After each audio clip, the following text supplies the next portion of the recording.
Hey, what's up? It's Bon, and today I want to talk about leaks, specifically in the gaming world. Obviously, if you've been paying attention, if you're eternally online like I can be, you'll know that Insomniac, the Sony first party studio, had a gigantic leak. Probably is going to go down as the biggest leak ever for a video game company, arguably even bigger than the Xbox, Activision, Blizzard King self leak that happened during that acquisition proceeding a few months ago. But I'm not going to talk about the actual details of the leak, which I'll get into a little bit. I'm going to do that on my podcast this week. So on Friday, you can check out the Bonfire podcast on all podcast platforms and right here on this YouTube channel. You can catch old episodes of all of those too. This next episode will be episode 266. Lots of back listening to do. But what I do want to talk about is kind of the ethics in the conversation around reporting on and talking about these leaks for content creators, journalists, and things like that. So let's get into that conversation. So I'm mixed on it. Since the Insomniac leak happened as of recording last night, it's been really interesting to kind of observe the conversation happening online. Obviously, Sony and Insomniac devs and employees are freaking out, which is completely reasonable. What's important to know is that all of these leaks are a little different, right? The Xbox, Activision, Blizzard King acquisition proceedings leak was in a court document. They had a link to essentially a Google Drive folder of all these documents. I assume they were subpoenaed for, that they had to present to both sides, both attorney sets and the judge in the court, but they didn't put a password on it. And so when those documents became public, people were able to dig through them. As we know now, lots of PowerPoints and financial documents and tons of emails and things like that.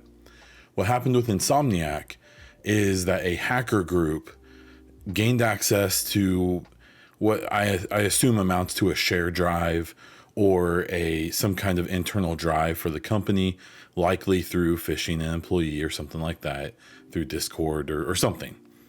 And what they did is they leaked documents, footage of games that aren't out yet, and kind of the normal stuff.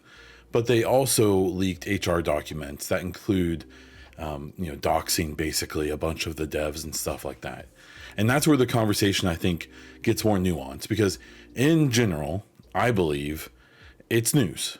Leaks and things like that are gaming news. And if your publication or your website or your channel or your podcast covers gaming news, it's free game to talk about what happened. Now, I don't believe it's free game to go into great detail of what was leaked, the actual content, most of the time. The Activision, Blizzard King, Xbox thing, maybe it's hypocritical, and if it is, let me know in the comments. I'm still generating my feelings on this subject. But I guess those didn't feel as bad to talk about, especially the financial stuff, because it just wasn't very personal, right? I did feel kind of yucky about the emails with the ABK Xbox thing, because those are so easy to take out of context. You still see people talking about now being like, Xbox wanted to buy Sony. It's like, well, if you actually read the emails and dug more into it, you'll realize that they were like, man, it'd be cool if we could buy them. But, the actual, conversations of, they didn't put a bid in on Nintendo, right? Same with a bunch of the other brands that they talked about. They literally talked about buying everyone, just to explore those possibilities. The Insomniac situation, I do think, is different, because when it comes to the future plans, the financials, which honestly was the most interesting thing to me, we won't go into it right now. We may never really. The gameplay stuff, that's all stuff I think you can talk about eventually, especially when those games eventually come out. You can kind of be like, man, remember those leaks? This is a lot different, or this is exactly the same as those things. But it's the personal info, man. Like, supposedly, for full disclosure, I've seen gameplay documents and financials from these leaks, kind of by osmosis. I didn't really look for them, but they showed up. I have not saw it, and I will not look at anything that has people's personal information. Supposedly, it's like passport information, stuff like that for employees. Nope, that's just gross. That's none of my business, if any of it really is, but especially that isn't. What I think is interesting, though, to kind of, maybe progress the conversation, is there's a lot of people being very vocal about, we will not cover these leaks right now on Twitter, and shaming people for even daring to mention them. And that goes back to my previous point. I do believe that talking about the event is fair game, and it should be talked about. As much as I'm sure lots of people would love to sweep this under the rug now, it's too late for that. The cat's out of the bag.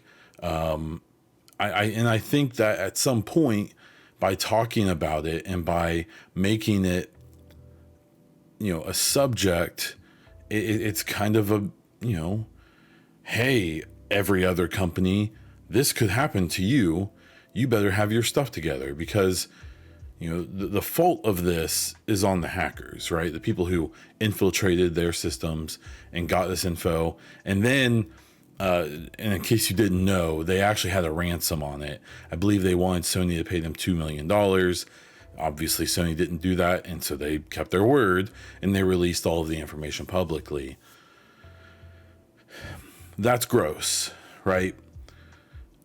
But I think talking about it is fair, and I think that there's almost been this kind of, I don't know the right word for it, that doesn't sound condescending, but kind of this performative thing happening in the hours since the leak, of people, I believe someone posted about like GameSpot being like, we will not cover these leaks. And it's like, well, you just made a tweet about it, so you are covering it in your own way.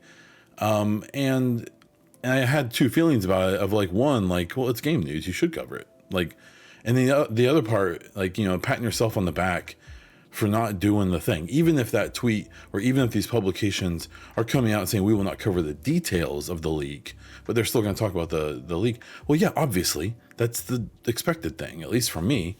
And there's almost this sense of like, everyone, look at me, I'm going to do the base reasonable thing I could possibly do.